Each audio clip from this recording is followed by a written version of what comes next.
Done with sports talk worldwide with some news from the world of boxing. So y'all know what time it is. You ain't in a rush to get concussed. Now, after a great night of boxing, hey, you got a couple of things to say. We had the undisputed fight in the women's, I think it was lightweight division. You know, you had Katie Taylor versus Amanda Serrano. I told you it was for undisputed. Turned out to be a great fight. I'm gonna leave it. I didn't like the decision. I didn't like the decision. I'm just gonna say it like this. I don't think Amanda Serrano should have deserved a loss. Maybe a draw, but not a loss. Either she should have won or it should have been a draw. But this I see often with Katie Taylor. I mean, Katie Taylor is decorated. The more I hear about her, the more I, research her or watch things that she's accomplished in the amateurs, and so she's accomplished. That's why I had her number 2 on my pound for pound in front of Savannah Marshall, who I want to have number 2, but because she's so decorated. But I always see her in these kind of barn burner fights where there's not any separation or not much. She's awesome. She gets in and gets out, right? But I've always seen her in barn burner fights. I told you I think she's lost to Pearson too. So just too many times where she's getting the nod, and then that kind of irks me. The thing I do like about Katie Taylor, I would be surprised if she's not a good person from far, And maybe, most of these boxers, who knows what they're really like. But she seems to be a decent person, so I'm not going to go in on her. I just don't feel as though she won that fight, right? They should have probably gave her a draw for coming back a little bit after being hurt badly in rounds 5 and 6. But, most of the time, it just, sometimes I don't like the unwritten laws of boxing, where lots of times we say the aggressor, the one who's pressing the action, gets those close rounds. But it depends on who we're talking about, right? Sometimes they don't even consider that, like in this fight, or in Deontay Wilder versus Tyson Fury 1. The aggressor, they didn't care. It was the other guy who was maneuvering and getting out of the way, pot shotting, than that guy. So I don't really know. So what I'm going to say here is this. I'm going to repeat. Amanda Serrano shouldn't have lost the fight. Moving on to the other fight. Oscar Valdez, 2 division champion, bad boy, 30-0, facing against Shakur Stevenson, the up-and-comer, also 2 division champion, only 24 years old and undefeated. I think he's 17-0 with 9 KOs, right? They had that fight, and I did a video the other day where I told you an article was like, hey, Shakur Stevenson is being sacrificed, Oscar Valdez is being sacrificed to Shakur Stevenson, and they shouldn't have the fight, basically. Well, that's what a lot of people don't like, right? They don't want to see these fights, right? Because, and I've told you before, with certain fighters, and it's like this, fighters that knock you out, a fighter will fight him quicker than a fighter who will dominate him, right? Because being dominated over 12 rounds is worse than just a KO. Because a KO, I've told you before, you can come back and say, hey, I just slipped, I made a mistake, I come back, yada yada, what we always hear. And that's true, right? But when you beat over 12 rounds, it's hard to say anything. It's hard, and that's not for the opponent. It's also for the promoters, for all the people in the press that are trying to, push certain narratives. It's hard to push a narrative now, right? When you fight a person and you get beat over 12 rounds. And so that's why the boxing industry does everything to make sure certain fights just don't happen.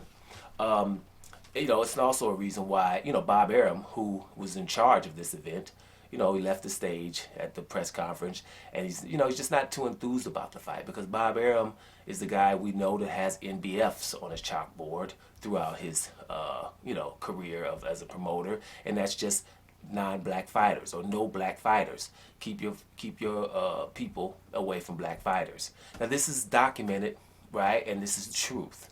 So that's his mentality, And so he's feeling here, even though they're both under top rank, is he would have liked to have kept Oscar Valdez away from Shakur Stevenson. Because, everybody by now, my videos always don't come up right after the fight, so I'm sure Shakur Stevenson beat beat Oscar Valdez pretty much every round. He maybe lost a round or 2, not really more. The rounds that we gave Oscar Valdez is because Valdez did something. But if you really just go watch any round that you feel that you gave him during the course of the fight, go back and watch just that round, right? And leave the screaming out. And just see, it's like he was getting peppered, but if he lands one or two punches, then he wins the round. I don't think Oscar Valdez really, you can't give him more than 2 rounds, and that just shows you how good Stevenson is. Because Oscar Valdez, is totally good. He's a good fighter. But, this Shakur Stevenson is just a great fighter. And that's no shade. And that's no shade. But, this is why we don't get certain fights. I can break down some fights that they just won't happen. They don't want them to happen and they avoid. But Canelo versus Andrade, right? That's why Canelo won't fight Andrade. Calls him a horrible fighter. He didn't fight him at 154 when Andrade was the champion. Didn't fight him at 160 for $40 million and undisputed at middleweight. And we would normally be outraged, but the media doesn't want to see that fight, right? They're all at the zone. Demetrius Andrade signs at the zone so he can be with Gennady Golovkin and Canelo right there, where it's not a problem to sign either of those fights to make them happen, and they just didn't. Matter of fact, the zone start asking Canelo to fight somebody on another network, like Charlo or anything. Just we can't mention Andrade. And the press always, even if they say Canelo might be avoiding somebody, they keep acting like Andrade's not there, and he's been there forever. They don't want to see that fight because of what happened. Rigondeaux, after Guillermo Rigondeaux did what he did to Nonito Donaire, then he had problems fighting anybody, right? Had problems fighting anybody, right? They even made him go 3 divisions up to try to fight Lomachenko instead of asking Lomachenko to meet him halfway, right? Just because they didn't want to see that. That's the reason why Devin Haney can't get no fights at lightweight. Kambosos didn't want to fight him. Teofimo Lopez didn't want to fight him. No, Lomachenko don't want to fight him, right? Ryan Garcia don't want to fight him. Jojo Diaz didn't want to fight him, but they had to. The same thing with Kambosos right now. This is documented. It's not me just saying anything. Just Google any of this. It's just, this is what's up. They didn't want to. And Gennady Golovkin also wasn't trying to fight Andrade, right? Same division forever, and just won't fight Andrade. And Andrade's the one out of obscurity, earning a fraction of what these guys. And the reason why I'm saying Andrade instead of Charlo and Benavidez is because those guys might knock you out. Andrade might too. But you're not outpointing Andrade either, you see? And Andrade will mess around and embarrass Canelo, because you have to understand, Erislandy Lara did that already, and he was smaller, you see? And Andrade's Canelo's size, right? And so he's a bigger Lara. And he was like, and a southpaw, we ain't going nowhere near this boy, you see? And the press understands that. That's the only thing that irks me. If Canelo could be like, hey, I ain't fighting him. He's a little hard. I ain't fighting him.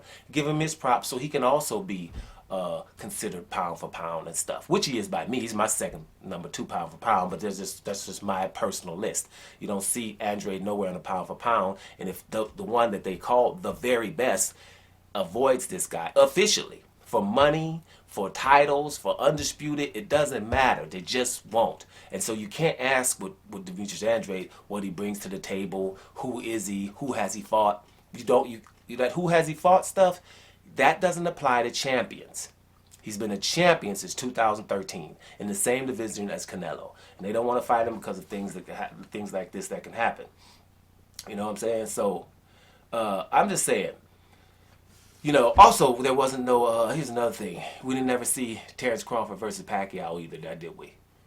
Yeah, and the same promoter, Bob Arum, who has NBFs on his chalkboard, definitely wasn't giving Bud Crawford to Pacquiao, and he told you why. He did not, mince his words, did he? He said, I ain't trying to get Manny Pacquiao hurt. This was years before Pacquiao retired. I'm not trying to get him hurt fighting him. Pacquiao's trainer and Freddie Roach said the same thing. Right? This is a young Floyd Mayweather and Terrence Crawford. We ain't want to go nowhere near him. And everybody was worried about Pacquiao's well-being. Now, just to give you, make it relative, when Pacquiao was signed to fight Spence, they were relieved it wasn't Terrence Crawford. This is Pacquiao's people. We're relieved that it wasn't Terrence Crawford, and they think Pacquiao was going to be too fast for Spence and beat him. They never say that about Terrence Crawford. because Terrence Crawford would probably beat Pacquiao over 12 rounds. So, and here's another thing too. Make sure this is clear before all this starts. You know, boring equals a black guy, a black fighter that doesn't get hit. When someone says boring, they won't be talking about a black fighter that just fights, right? They're talking about a black fighter that has good defense. That's going to always be boring because most people are going to fights to see a black guy get beat. So when he doesn't get hit, then it's boring, right? That's why Floyd Mayweather versus Pacquiao was boring, right? And because Floyd Mayweather wasn't getting hit enough. You see what I'm saying? So that's why it was boring. When you're actually looking at how does a person dominate this guy that's a whirlwind, punches and bunching, and with all this foot movement and so fast with the big calves, and you know can't nobody defend against him, and then somebody does with 2 straight right hands in the first round and tames Manny Pacquiao. That was exciting to me. Totally exciting. I didn't see anything boring about it, but I can understand if you're looking to hope that Mayweather loses and you only had 2 times in the whole fight where you could cheer shortly, round 4 and 6, then it's boring to you. But the entertainment value was through the roof because of the significance of the fight. So going back to Shakur Stevenson beating Oscar Valdez, he does it in an impressive fashion. There's really not too much to talk about. He stayed, he kept his distance when he had to. He got inside. He went to the body even really well. You know, he kept the jab in his face. He kept holding it in his face too long. But other than that, he did pretty much everything. You saw his repertoire, and I think Stevenson could have probably even gotten him out of there. But I think he just wanted the win. And let me tell you what also I like about him. I like Shakur Stevenson's swagger, which is going to probably get him hated right now. This is probably his pretty boy going to money Mayweather moment. Instead of like, hey, listen, I'm young, which they should have been going for me, but everybody's booing me.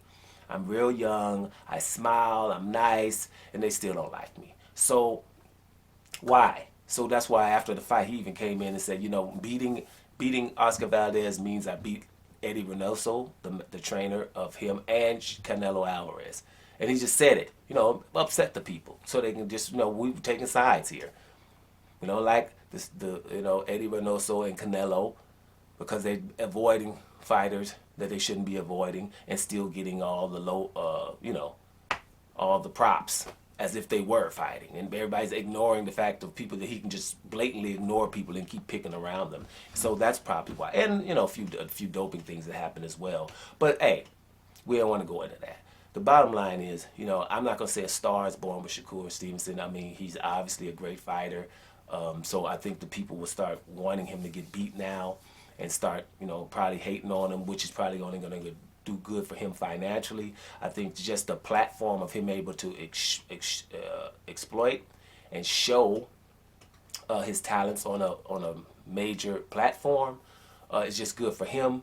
But man, the dude is pretty much awesome. And another thing too is Oscar Valdez is not bad. I don't see nobody else doing him like that. That's when you can see what's up. Let's see if somebody else is able to put a distance between themselves and Oscar Valdez. I don't think so. I just think that Shakur Stevenson is an exceptional talent. And let's see how it is going forward, getting fights, because now everybody know what time it is. You see what I'm saying? Doma Sports Talk Worldwide. And I'm up out of here, y'all.